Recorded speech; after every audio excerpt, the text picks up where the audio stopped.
ভারত সরকারের কৃষি মন্ত্রক ও দূরদর্শন শান্তিনিকেতন নিবেদিত কৃষি দর্শন অনুষ্ঠানে আপনাদের স্বাগত। আজ আমরা আলোচনা করব লঙ্কা চাষ নিয়ে। লঙ্কা, যা কাঁচা খাওয়া থেকে শুরু করে রান্নায় সর্বত্রই প্রয়োজন এবং নানানভাবে, কখনো কাঁচা লঙ্কা হিসেবে প্রয়োজন তো কখনো শুকনো লঙ্কা হিসেবে, অর্থাৎ চাহিদা প্রচণ্ড রকমের। আর সেই কথা মাথায় রেখেই আমাদের এমনতর বিষয়, আর এ বিষয়ে কথা বলার জন্য স্টুডিওতে বিশেষজ্ঞ হিসেবে আজ আমরা পেয়েছি সঞ্জীব মণ্ডলকে, যিনি সহকৃষি অধিকর্তা, ময়ূরেশ্বর ১ নম্বর ব্লক। নমস্কার সঞ্জীববাবু। প্রথমেই আপনার কাছে আমরা জানতে চাইব যে লঙ্কা চাষ করতে গেলে কোন ধরনের জাত, কোন জাতগুলি চাষ করা উচিত? লঙ্কা আমাদের একটি অতি প্রয়োজনীয় ফসল। বিশেষ করে আমরা এটা টেবিল পারপাসে ব্যবহার করি এবং আমাদের রান্নার একটা কার্ডিমেন্ট হিসাবে ব্যবহার করা হয়। আমরা লঙ্কার জাত বিশেষ করে বুলেট, পুষা জওলা বা সূর্যমুখী, এই জাতের লঙ্কাগুলো আমরা চাষ করে থাকি। আমাদের পশ্চিমবঙ্গের ক্ষেত্রে এটা খুবই সুইটেবল বা উপযোগী জাত। এখান থেকে আমরা ভালো ফলনও পাই এবং আমাদের যে রান্নার জন্য যে দরকার, অর্থাৎ মশলা করার জন্য, এই জাতগুলো খুব ভালো মশলা প্রদান করে থাকে। আচ্ছা, তো কোন পশ্চিমবঙ্গে বিশেষ করে কোন ধরনের জমিতে লঙ্কা চাষ ভালো হতে পারে? আমরা লঙ্কা চাষের ক্ষেত্রে সাধারণত বেলে দোআঁশ মাটি লঙ্কা চাষের পক্ষে উপযুক্ত, কিন্তু একটা বড় রেঞ্জের আমরা মাটিতেও আমরা চাষ করতে পারি। বিশেষ করে আমরা যেসব অঞ্চলে লবণাক্ত অঞ্চল আছে সেখানেও লঙ্কা চাষ ভালোভাবে আমরা করতে পারি। আমরা দেখছি আমাদের মুর্শিদাবাদ ডিস্ট্রিক্টের কিছু অঞ্চল, বিশেষ করে বেলডাঙ্গা যে অঞ্চল রয়েছে, এছাড়াও দক্ষিণ ২৪ পরগনা থেকে শুরু করে আমাদের উত্তর ২৪ পরগনা একটা লং রেঞ্জে আমাদের লঙ্কা চাষ করা হয়। আচ্ছা, তো বীজের পরিমাণ সেক্ষেত্রে কতটা প্রয়োজন হয়? হ্যাঁ, লঙ্কা চাষের ক্ষেত্রে বীজের পরিমাণ খুবই সামান্য লাগে। অর্থাৎ আমরা যদি বিঘা প্রতি ধরে থাকি, সেক্ষেত্রে বীজের পরিমাণ ৭০ থেকে ৮০ গ্রাম বীজ লাগে। অর্থাৎ আমরা একরে ২০০ গ্রাম বীজের দরকার হয়। এবং এই বীজ আমরা ভালোভাবে যাতে বীজ বপন করে, বীজতলা তৈরি করে, যাতে আমরা বীজটাকে থেকে গাছ তৈরি করতে পারি, অর্থাৎ চারা গাছ তৈরি করা যায়, সেদিকে আমাদের নজর রাখতে হবে। আচ্ছা, তো সেক্ষেত্রে বীজ শোধনের কি প্রয়োজন আছে? হ্যাঁ, অবশ্যই আমাদের বীজ শোধনের দরকার। প্রত্যেকটা ক্ষেত্রে, ফসলের ক্ষেত্রেই যেমন আমরা বীজ শোধনের কথা বলে থাকি, লঙ্কার ক্ষেত্রে একইভাবে এটা প্রযোজ্য। বিশেষ করে আমরা লঙ্কা বীজ যখন ফেলবো তার আগে আমরা বীজ শোধন করব। বীজ শোধক পদার্থ আমরা বাজার থেকে কিনতে পারি, যেগুলো হচ্ছে আপনার কার্বেন্ডাজিম 50% WP বা আমরা থাইরাম 75% WP, এই জাতীয় বীজ শোধক পদার্থ দিয়ে আমরা লঙ্কার বীজ শোধন করতে পারি। আমাদের হিসেব অনুযায়ী অতি কম পরিমাণে বীজ শোধক পদার্থ দরকার, অর্থাৎ ১ কেজি বীজের ক্ষেত্রে আমরা ওই ২ থেকে ৩ গ্রাম, সেক্ষেত্রে আমাদের সামান্য পরিমাণ বীজের জন্য অতি কম পরিমাণে বীজ শোধক পদার্থ লাগে। এক্ষেত্রে আমরা বীজ শোধন করলে পরবর্তী পর্যায়ে আমরা যে চারাগাছ উৎপন্ন হবে বীজতলায়, সেই চারাগাছ সুস্থ ও সবল হবে এবং রোগ পোকার আক্রমণ থেকে রক্ষা পাবে প্রথম ধাপ থেকে। আচ্ছা, তার মানে একটা বিষয় বোঝা যাচ্ছে যে পরবর্তীকালে লঙ্কা চাষের ক্ষেত্রে যে ধরনের সমস্যার সম্মুখীন হতে হয় কৃষক বন্ধুদের, সেগুলো অনেকটাই এড়ানো যেতে পারে যদি প্রথমেই আপনি বীজ শোধন করে নিতে পারেন। তো বীজ শোধনের পরেই যে প্রশ্নটি মাথায় আসছে যে বীজতলা তৈরি করতে গেলে কিভাবে যত্নবান হতে হবে? হ্যাঁ, বীজতলা আমাদের আলাদাভাবে করতে হচ্ছে। যেহেতু আমরা মূল জমিতে সরাসরি আমরা লঙ্কা গাছ বপন করি না বা বীজ বপন করি না, সেক্ষেত্রে আমরা বীজতলা তৈরি করব। মাটিকে ভালোভাবে আমরা লাঙল দিয়ে ঝুরঝুরে করে নিতে হবে এবং বীজতলা স্বাভাবিক জমির থেকে আমাদের ১৫ থেকে ২০ সেন্টিমিটার, অর্থাৎ ৬ ইঞ্চি উপরে আমরা উঁচু করে তৈরি করতে হবে, যাতে ওখানে আমরা জল যেগুলো ব্যবহার করব বীজ বপনের পরে বীজ অঙ্কুরোদ্গমের জন্য, সেই জল যাতে ওখানে দাঁড়িয়ে না যায়, অর্থাৎ বীজ অঙ্কুরোদ্গম হলো এবং গাছ উৎপন্ন হলো, নতুন চারা গাছ, তাদের ক্ষতি না হয় জল জমে থাকার জন্য, সেই দিকটা লক্ষ্য রাখতে হবে। এবং বীজতলার মাটিকে কিছুটাভাবে শোধন করে নিতে হবে, যাতে বীজতলায় কোনো ধরনের রোগ জীবাণু আক্রমণ না হয়। সেটা কিভাবে করা যাবে? আমরা বীজতলার মাটিকে শোধনের কথা বলি, আমরা আমাদের যে রাসায়নিক পদার্থ আছে, বিশেষ করে আমরা কার্বক্সিন দিয়ে আমরা বীজ শোধন করি। তারপরে আমরা বলছি আমরা ফিউরাডন বাজারে কিনতে পাওয়া যায়, কার্বোফিউরান 3G, এটা দিয়ে আমরা বীজতলার মাটি শোধন করে নিতে পারবো, যাতে বিভিন্ন ধরনের যে পোকা আক্রমণ হয়, গাছ কেটে দেয়, শিকড় কেটে দেয়, সেই সব পোকাকে আমরা প্রতিহত করতে পারবো। আচ্ছা, আর আরেকটা কথা বলছি যে আমাদের এই বীজতলায় দেখা যায় গাছ ঢলে পড়ে যায়, অর্থাৎ চারা ঢলে পড়ে যায়, তার জন্য আমরা ট্রাইকোডার্মা ভিরিডি একটা জৈব বীজ ছত্রাকনাশক পদার্থ, একে দিয়ে আমরা প্রতি লিটার জলে 5 থেকে 6 গ্রাম ট্রাইকোডার্মা ভিরিডি ব্যবহার করে আমরা এই বীজ তলা শোধন করতে পারি, যাতে ঢলে পড়া রোগ থেকে আমরা নতুন চারা গাছকে বাঁচিয়ে রাখতে পারবো। আচ্ছা, সুতরাং লঙ্কা চাষের ক্ষেত্রে আপনি যেটা বলছেন যে বীজ শোধন যেমন অত্যন্ত জরুরি, সেই সঙ্গে বীজতলায় মাটি শোধন করে নেওয়াও অত্যন্ত প্রয়োজন। এবারে আপনার কাছে আমরা যেটা জানতে চাইব যে লঙ্কা চাষের ক্ষেত্রে সেচ এবং সারের গুরুত্ব কতটা থাকে, কিভাবে প্রয়োগ করা দরকার হয়? হ্যাঁ, সেচের দরকার, যেহেতু জল ছাড়া কোনো উদ্ভিদ বাঁচবে না, লঙ্কার ক্ষেত্রে আমরা তাই প্রথম দিকে আমরা যখন গাছ বপন করব মূল জমি থেকে, আমরা বীজতলা থেকে মূল জমিতে যখন আমরা গাছ নিয়ে রোয়া করব, তখন আমাদের মাথায় রাখতে হবে যখন ওই গাছগুলো বিকেলবেলায় রোয়া করতে হবে এবং সঙ্গে সঙ্গে কিছুটা পরিমাণ প্রত্যেকটা গাছের গোড়ায় জল দিতে হবে। এরা আমরা সাধারণত এই যে ঝাঁঝরি আছে বা ছোটো আমরা একটা কন্টেনার নেব, সেই কন্টেনারের মাধ্যমে আমরা নল দিয়ে আস্তে আস্তে জল ঢেলে যাব রোয়ার পরে, এবং এটা অবশ্যই বিকেলবেলা আমাদের করতে হবে। এবং যতদিন পর্যন্ত গাছ না দাঁড়িয়ে যাচ্ছে বা বড় হচ্ছে, অর্থাৎ নতুন শেকড় দ্বারা নিজের খাবার তৈরি করতে পারছে না, সেই পর্যন্ত আমাদের 2-4 দিন আমাদের এইভাবে বিকেলবেলায় জল দিয়ে যেতে হবে। আচ্ছা, আর যখন গাছ বড় হবে এবং যখন ফুল এবং ফল আসবে, সেই সময় আমাদের আরেকবার সেচের ব্যবস্থা রাখতে হবে। যখন ফল ধরবে এবং ফল বৃদ্ধি পাবে, পরিণত থাকবে, তখন আমাদের সেচের ব্যবস্থা রাখতে হবে, যাতে ফলনের দিক থেকে আমরা ভালো ফলন পেতে পারি এবং ফল পুষ্ট হয় যাতে। আচ্ছা, আর সারের প্রয়োগ কতটা করতে হয় বা কখন কখন? হ্যাঁ, সারের প্রয়োগ আমরা মূল জমিতে সাধারণত সার ব্যবহার করি। আমরা একর প্রতি 40 কেজি নাইট্রোজেন, 20 কেজি ফসফেট এবং 20 কেজি পটাশ আমরা ব্যবহার করব।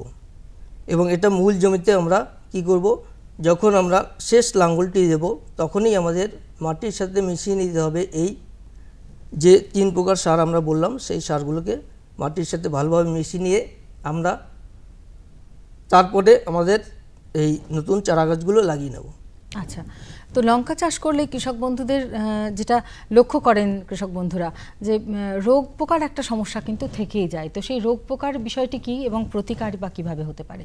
হ্যাঁ, রোগ পোকা, আমরা রোগের কথা প্রথমেই বলছিলাম, যেটা হচ্ছে আপনার প্রথমে এই ঢলে পড়ার রোগ একটা সমস্যা আছে, তার জন্য আমরা বীজতলায় যদি আমরা শোধন করে নেই, অর্থাৎ ট্রাইকোডার্মা ভিরিডি দিয়ে যদি আমরা শোধন করে নেই, তাহলে দেখা যাবে এই ঢলে পড়া রোগ থেকে আমরা গাছকে বাঁচিয়ে রাখতে পারবো। আর ডাইব্যাকের একটা সমস্যা আছে, সেক্ষেত্রে আমরা কি করব, কার্বেন্ডাজিম 50% WP দিয়ে, অথবা আমরা কপার অক্সিক্লোরাইড 50% SP, আমরা এটা যদি মাঝে মাঝে অর্থাৎ 7 থেকে 10 দিনের মতো যদি আমরা ব্যবহার করি, স্প্রে করি প্রতি লিটার জলে 2 গ্রাম হারে, তাহলে আমরা এই যে ডাইব্যাক বা এই ঢলে পড়া রোগ থেকে অনেকটা আমরা গাছকে বাঁচিয়ে রাখতে পারবো এবং গাছ ভালোভাবে বৃদ্ধি পাবে, তার সাথে সাথে ফলনও ভালো হবে। আচ্ছা, আর পোকার একটা সমস্যা আমরা দেখতে পাই, বিশেষ করে পাতা কুঁকড়ে যায়, লঙ্কার পাতা কুঁকড়ে যায়, অর্থাৎ ফুল ফল আসার পরে বা বাড়ন্ত গাছের ক্ষেত্রে এই সমস্যা বিশেষ করে দেখা যায়। আমাদের লক্ষ্য রাখতে হবে পাতাগুলো কিভাবে কুঁকড়ে যাচ্ছে। পাতা কুঁকড়ে যাওয়ার 2টো লক্ষণ আমরা দেখতে পাই, একটা নৌকো আকৃতির ভাবে, অর্থাৎ উপর দিকে করে পাতাটা কুঁকড়ে যাচ্ছে, আর একটা দেখা যায় নিচের দিকে পাতা কুঁকড়ে যায়। তাহলে আমাদের এই যে উপর দিকে পাতা কুঁকড়ে যাওয়া, আমরা তখন খেয়াল রাখতে হবে। এটা একটা কারণ হচ্ছে যে থ্রিপস আর মাইটের আক্রমণ, অর্থাৎ মাকড় এবং চষি পোকার আক্রমণের দ্বারা এই ঘটনা ঘটতে পারে। বিশেষ করে মাকড়ের আক্রমণটা আমরা দেখতে পাই, সেক্ষেত্রে আমরা মাকড়কে প্রতিরোধ করার জন্য আমরা মাইটিসাইড ব্যবহার করব। আমরা বাজারে প্রপারজাইট 57%, এটা আমরা প্রতি লিটার জলে 2 ml হারে গুলে স্প্রে করলে আমরা মাকড়কে প্রতিহত করতে পারবো। এছাড়া ডাইকোভল আছে, সেটাও আমরা ব্যবহার করতে পারি। আমাদের বিভিন্ন ধরনের মাইটিসাইড রয়েছে, যেগুলো আমরা ব্যবহার করে এই মাকড়ের হাত থেকে আমরা লঙ্কাকে বাঁচিয়ে রাখতে পারি। আর থ্রিপসের ক্ষেত্রে বলি, থ্রিপসের ক্ষেত্রে আমরা সাধারণত মিথোমিল 40% ISP আমরা এটা ব্যবহার করব প্রতি লিটার জলে 1 থেকে 1.5 গ্রাম হারে গুলে নিয়ে স্প্রে করলে, পাতায় স্প্রে করলে আমরা এই থ্রিপসকে প্রতিহত করতে পারি। এবং সাথে সাথে কিছু আবার আমরা সমস্যা দেখতে পাই, যেটা হচ্ছে সাদা মাছির কখনো কখনো উপদ্রব দেখা যায়। তারাও কি করে, সাদা মাছি সাধারণত পাতা থেকে রস শোষণ করে গাছকে দুর্বল করে দেয়।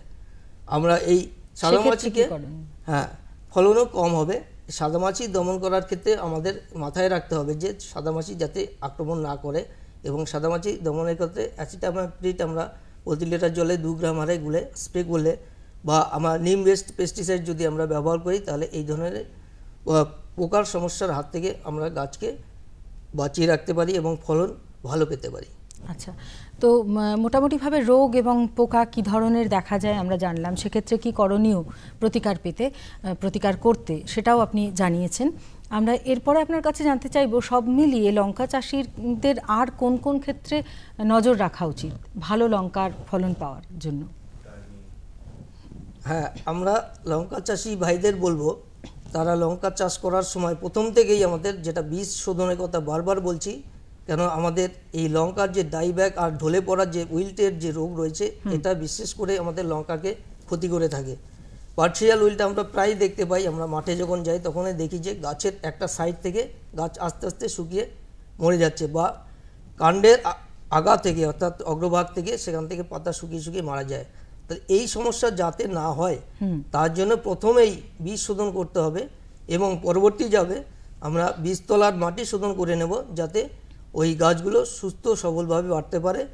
আর যে সেচের ব্যবস্থা যেটা বলা হলো, যে রোপণের সময় আপনার খেয়াল রাখতে হবে মূল জমিতে রোপণের সময় যাতে সেচ দেওয়া যায়, অর্থাৎ আমরা ওই ক্যানে করে নিয়ে সেচ দেবো গাছের গোড়ায়, এবং পরবর্তী ধাপে যখন ফল এবং ফুল আসবে যখন, সেই সময় আমরা একবার সেচ দেওয়ার ব্যবস্থা রাখতে হবে যাতে ফল ফুলের বৃদ্ধি ভালো থাকে এবং ফলন আমরা যাতে বেশি পেতে পারি। আর অবশ্যই পোকামাকড়ের দিকে খেয়াল রাখতে হবে, আমাদের প্রায়শই আমাদের নজরদারি রাখতে হবে যাতে পোকামাকড়ের আক্রমণ না হয়, আর আক্রমণ হলে তার অবশ্যই প্রতিকার ব্যবস্থা রাখতে হবে, নাহলে আমরা ফলন ভালো পাবো না। অর্থাৎ এই কটা দিক যদি আমাদের মাথায় থাকে বা আমরা লক্ষ্য রাখি, তাহলে আমরা লঙ্কা থেকে ভালোভাবে আয় পেতে পারি, ফলন ভালো পেতে পারি, আমরা লাভবান হতে পারি। অনেক অনেক ধন্যবাদ আপনাকে, খুব ভালো লাগলো, আমরা খুব ভালোভাবে জানতে পারলাম লঙ্কা চাষের যে সঠিক পদ্ধতি, চাষ পদ্ধতি কিভাবে চাষ করতে হবে, এবং সেক্ষেত্রে বীজ শোধন, বীজতলা তৈরির সময় মাটি শোধন যে অত্যন্ত জরুরি সে কথাও আমরা শুনেছি, সেই সঙ্গে মাঠ প্রদক্ষিণ করা নিয়মিত সেটাও যে অত্যন্ত জরুরি সেটাই বিশেষজ্ঞ আমাদের জানালেন। আমরা আশা করব আমাদের আজকের যে লঙ্কা চাষ নিয়ে আলোচনা, সেই আলোচনা আপনাদের লঙ্কা চাষের ক্ষেত্রে অত্যন্ত সহায়ক হয়ে উঠবে। এই নাও আর কিছু বাস। আরে এটা কি ভাই, এতটুকু রাসায়নিক সার? কৃষিকাজ ছাড়ছো কি? কৃষিকাজ নয়, বোকামি ছাড়ছি। মাটির পরীক্ষা করিয়েছি, এখন তো দাদা যতটা প্রয়োজন ততটাই সার জমিতে দেব। হ্যাঁ, কৃষক ভাই আজই নিজের জেলার কাছের জমি পরীক্ষার গবেষণাগারে মাটির পরীক্ষা অবশ্যই করান, আর মাটিতে পুষ্টিকর পদার্থ, আর্দ্রতা এবং গাছপালার বিকাশ অনুযায়ী প্রয়োজন মতো পুষ্টিকর পদার্থ দিন। আর হ্যাঁ, মাটিতে গন্ধক, দস্তা, বোরনের মতো সূক্ষ্ম পুষ্টিকর পদার্থ সম্পর্কে জানতে ভুলবেন না। সার আর জৈবিক সারের সঠিক ব্যবহারে জমির উর্বরতা বজায় থাকে, উৎপাদনশীলতা বাড়ায়, খরচ কমায় আর মূল্যবান বিদেশি মুদ্রা বাঁচাতে সাহায্য করে। আর হ্যাঁ, ধীরে ধীরে নাইট্রোজেন সরবরাহকারী সার যেমন নিমযুক্ত ইউরিয়াকে অগ্রাধিকার দিন, আর ইউরিয়া পাতার উপর ছড়িয়ে দিন। আরে বাহ, তুই তো সত্যিই বুদ্ধিমান হয়ে গেছিস রে। বিশদে জানতে যোগাযোগ করুন জেলা কৃষি আধিকারিক বা কিষাণ কল সেন্টার।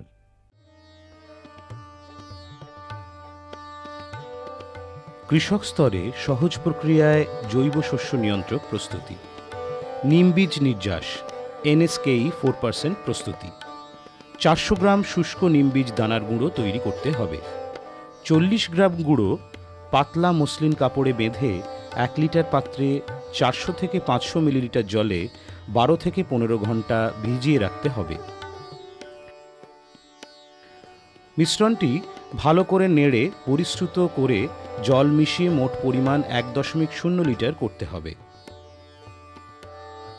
প্রতি লিটার তরল মিশ্রণে 2.0 গ্রাম সাবান গুঁড়ো মিশিয়ে স্প্রে করতে হবে। নিম বীজ দানার 4% নির্যাস দিয়ে লেদা পোকা, ঘোড়া পোকা, পাতামোড়া পোকা, চষি পোকা ও মাকড় নিয়ন্ত্রণ করা যায়।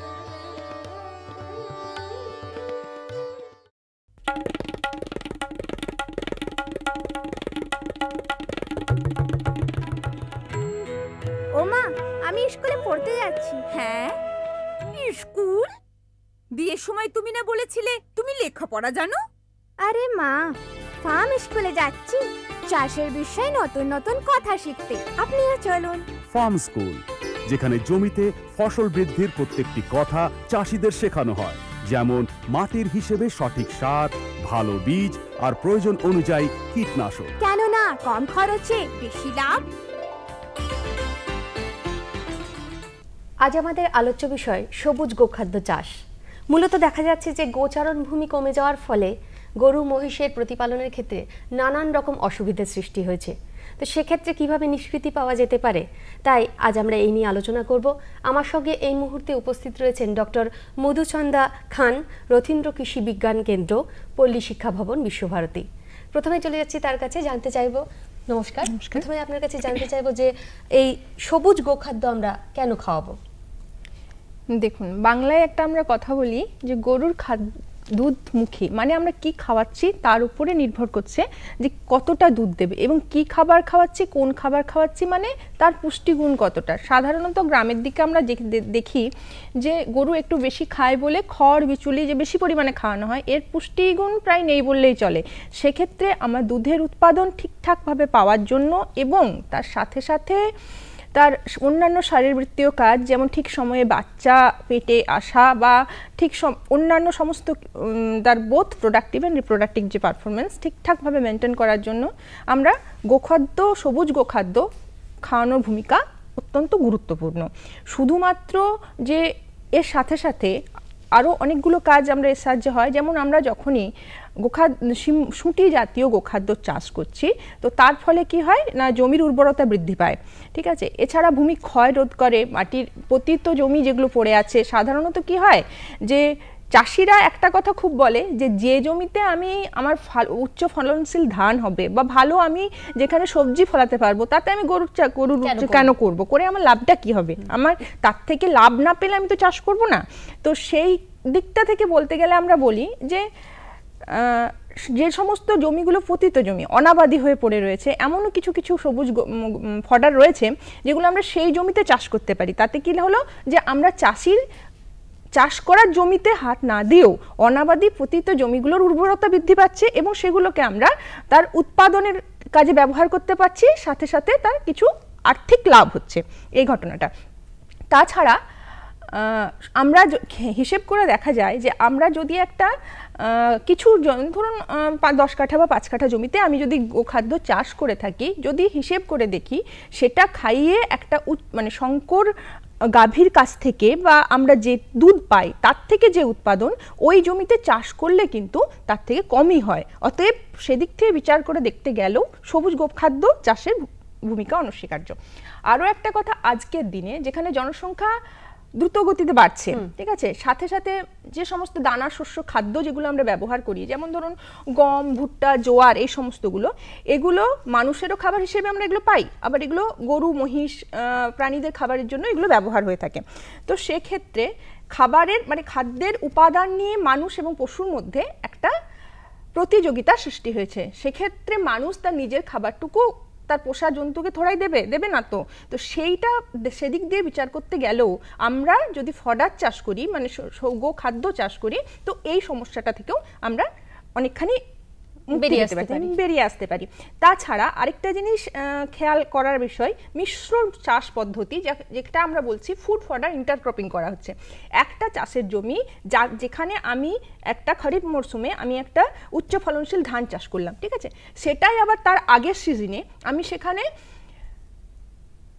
ভুট্টা বা জোয়ারের সাথে আমি কিছুটা বরবটি চাষ করতে পারি।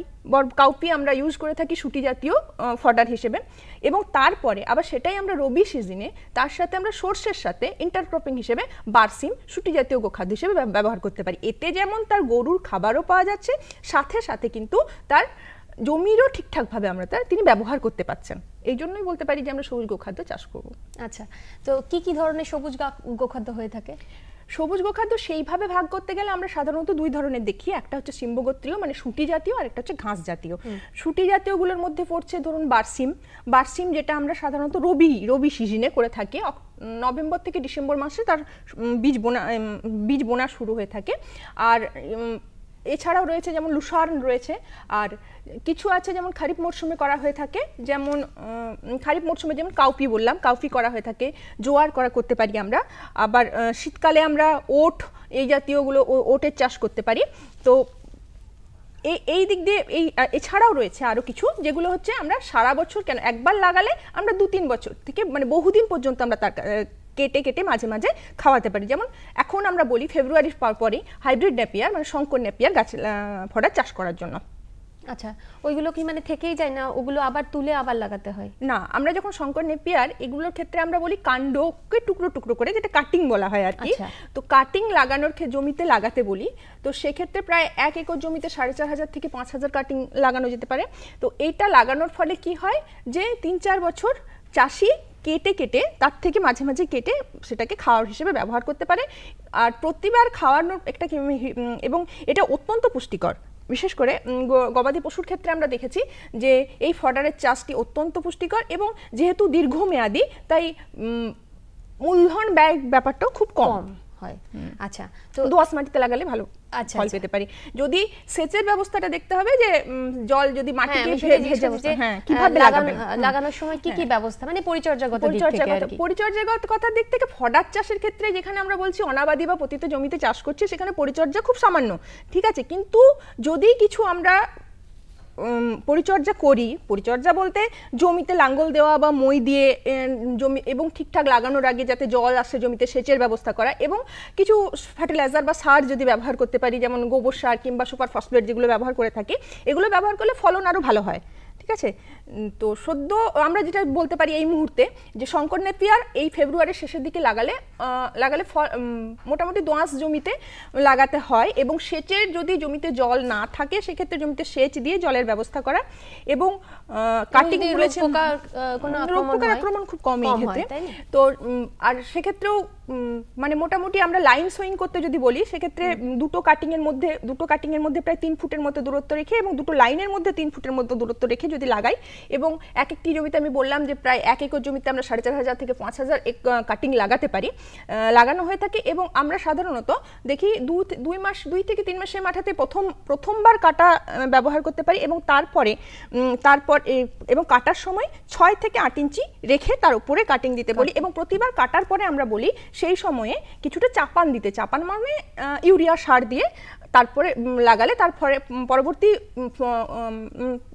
যদি লাগাই তার পরবর্তী আমরা আরো ফসল আরো ভালো পেতে পারি। এবং কিছু পরিচর্যা বলতে যদি আমরা লাইন সোয়িং করি সার দিয়ে লাগাতে থাকি তাহলে মাঝখানটা মাঝের অংশটা ওই নিড়ানি দিয়ে যাতে আগাছা বা পরগাছাগুলোকে তুলে দেওয়া এবং প্রতিবার কাটার পর গোড়াতে আমরা মাটি দিলাম, মাটি দেওয়ার পরে সেগুলোকে আবার যখন কেটে মানে যখন তুলে নিচ্ছি ফসলটা তাকে আবার সমতল করে দেয়, সমস্ত কিছু ব্যবস্থাগুলো গ্রহণ করলে ভালো হয়।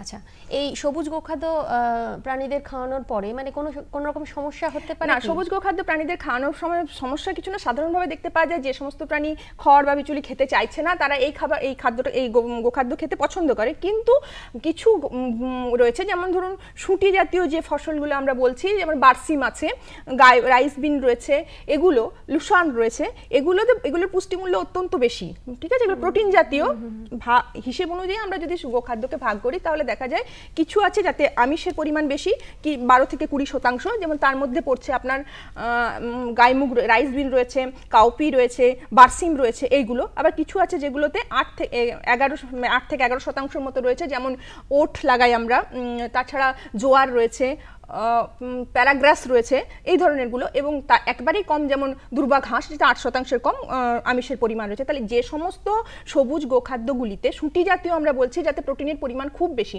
সেগুলো যদি এক সময় অনেকখানি খাইয়ে দেওয়া যায় তাহলে কিন্তু গরুর পেট ফুলে যাওয়া বা ডাইজেস্টিভ যে সমস্যাগুলো সৃষ্টি হয় সেই ক্ষেত্রে সাধারণত ওই দানা জাতীয় খাবার বা খড় বা বিচুলির সঙ্গে কুচি কুচি করে কেটে তার সাথে মিশিয়ে খাওয়ানো, ওগুলো অল্প অল্প পরিমাণে খাওয়ানো, হিসেব করে ঠিকমতো খাওয়ানো। তাছাড়াও জোয়ার বলে একটা জোয়ার এক ধরনের ফডার রয়েছে, তো জোয়ারের ক্ষেত্রে আমরা যেটা বলি যে কিছু ক্ষতিকারক পদার্থ থাকে, ঠিক আছে, তো সেটা মানে সমস্ত ফুল একেবারে ফুটে শেষ না হয়ে গেলে, ফুল না ফোটার আগে কোনোভাবেই খাওয়ানো উচিত নয় গরুকে, এবং সমস্ত ফুল একেবারে ফুটে শেষ হয়ে গেলে যখন দানাতে দুধ আসে ঠিক সেই সময় কেটে গরুকে খাওয়াতে বলি এগুলো। আচ্ছা, মানে পরিমাণটা ঠিক দিলে গরুর কোনো সমস্যা হওয়ার কথা না। যেমন আমরা সাধারণত বলি যে গরুটি সাধারণত 10 লিটারের মতো দুধ দিচ্ছে, তাকে একটা 15 থেকে 20 কিলো মতো সবুজ ঘাস খাওয়ানোর কথা, কিংবা 3 থেকে 6 মাস পর্যন্ত একটা শঙ্কর বকনা গরু যেটা রয়েছে তার ক্ষেত্রে আমরা বলি যে 5 থেকে 9 কেজি সবুজ ঘাস খাওয়ানো যেতে পারে এই হিসেবে আর কি। আচ্ছা, এবং যদি এই ধরনের কোনো সমস্যা হয় যে বেশি খাওয়ানো হয়ে গেল, সমস্যা হলো, সেখানে প্রয়োজনীয় প্রাণী চিকিৎসকের সাথে যোগাযোগ করতে হবে তার, এবং তার পরবর্তীকালে যে সমস্ত চিকিৎসা ব্যবস্থা সেগুলোকে ব্যবহার করতে হবে। আচ্ছা, তো আজকের দিনে এই যে এই সবুজ গোখাদ্য খাওয়ানোটা কতটা প্রয়োজনীয়, আপনি যদিও বলেছেন, মানে আজকের দিনে দাঁড়িয়ে আমি বলছি যে কতটা প্রয়োজনীয়? আজকের দিনে দাঁড়িয়ে সবুজ গোখাদ্য মানে ফডার কাল্টিভেশনের গুরুত্ব অপরিসীম। একদিক থেকে আমি বলেছি যে যেখানে আমাদের জমির পরিমাণ ক্রমশ কমছে, এবং সেক্ষেত্রে জমির পরিমাণ যেখানে কমছে জমির সাশ্রয় করে আমরা অনেক ফডার রয়েছে যেগুলো আমরা গাছের তলায় লাগাতে পারি, কিছু রয়েছে যেগুলো আমি বললাম যে মানে খাদ্য শস্যের সাথে একসাথে লাগানো যেতে পারে, যেমন বলছি যে গম বা সর্ষের সাথে আমি বারসিম লাগানোর কথা বললাম, বা ভুট্টা বা জোয়ার। খাদ্য শস্যের মানে কোনো গুণের দিক থেকে কোনো অসুবিধা হয় না, কোনো অসুবিধা হবে না, উপরন্তু চাষি তার একই সাথে যেমন তার খাদ্য শস্য পাচ্ছে তার সাথে সাথে সে ফডার সবুজ গোখাদ্য মানে গোখাদ্যটাও পেতে পারে। তো সেদিক দিয়ে যদি আমরা বিচার করি এবং প্রাণী পুষ্টির দিক থেকে যদি আমরা বিচার করি, গোখাদ্যের ভূমিকা অপরিসীম, এবং মানে এমনি খাদ্যের চাইতে এটা অনেক বেশি প্রোটিনযুক্ত খাবার। দুভাগে ভাগ করছি আমরা, যেটাকে যে আমি একটু আগেই বললাম যে মোটামুটি আমরা 3 ভাগে ভাগ করছি, যাতে আমিষের পরিমাণ বেশি, আমিষের পরিমাণ মাঝামাঝি এবং আমিষের পরিমাণ একেবারে কম। আপনাকে অসংখ্য ধন্যবাদ আমাদের সঙ্গে থাকার জন্য। আর আপনারা যারা আমাদের এই অনুষ্ঠান দেখছেন, আজকের এই আলোচনা থেকে তারা অবশ্যই উপকৃত হবেন। জমিতে ইউরিয়ার ব্যবহার। আপনি কি জানেন যে জমিতে আপনি ইউরিয়া ব্যবহার করছেন তার 2/3 জমির কোনো প্রয়োজনে আসে না, হয় বাষ্পীভূত হয়ে যায়, না হয় ধুয়ে নদীতে মিশে যায়। ইউরিয়ার এই অপচয় রোধ করতে ফসলের যে সময় প্রয়োজন সেই সময়ে ইউরিয়া ছড়িয়ে দিন। মনে রাখবেন, নিমের নির্যাস মিশিয়ে বড়ি আকারে গাছের গোড়ায় দিলে সবচেয়ে ভালো ফল পাওয়া যায়। ইউরিয়া গাছে নাইট্রোজেন যোগায়। ফসফরাস, পটাশিয়াম বা অন্য কোনো ধরনের অনুখাদ্য প্রয়োগ করে নাইট্রোজেনের যোগান দেওয়া যায় না। সবচেয়ে ভালো ফল পাওয়া যায় যদি ইউরিয়া অন্য কোনো পোষকের সঙ্গে ব্যবহার করা হয়। ইউরিয়া সারের অত্যধিক ব্যবহার যদিও গাছের বৃদ্ধি ঘটায়, কিন্তু ফলন কমিয়ে দেয়। ইউরিয়া সারের অত্যধিক ব্যবহার মাটির প্রয়োজনীয় ভালো ব্যাকটেরিয়া এবং অণুজীবকে ধ্বংস করে, ফলে পরিবেশের ব্যাপক ক্ষতি লক্ষ্য করা যায়।